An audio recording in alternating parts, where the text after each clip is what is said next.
We'll start by looking at time-off types. You can get to your time-off types by clicking on Settings at the left side of your screen in the navigation menu and click on Time-off Types. There are two kinds of time-off types that you can create. There are deductible and non-deductible time-off types. Deductible time-off types are the kinds of time off your employees can take that will have a balance of time associated with it. Some examples of deductible time-off types would be vacation, sick, or personal, or PTO. Non-deductible time-off types do not have a balance of time associated with it and are used for tracking.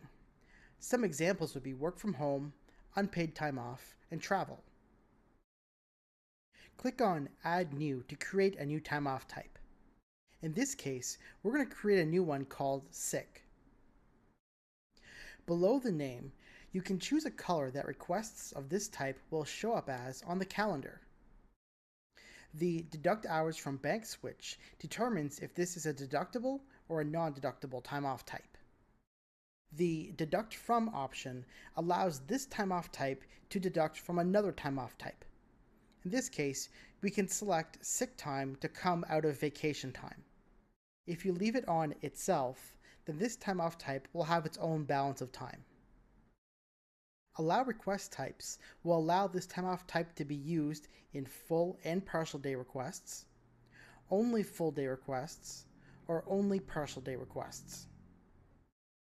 If this time-off type is allowed to be used in partial day requests, you can select the increments of time that can be taken. Under Comment box, you can select if a comment on the time-off request for this type is optional, required, or not available. The same goes for file uploads. You can choose if a file can be uploaded to a request for this type. Once you're finished, click the Create button and it will bring you back to the time-off types screen.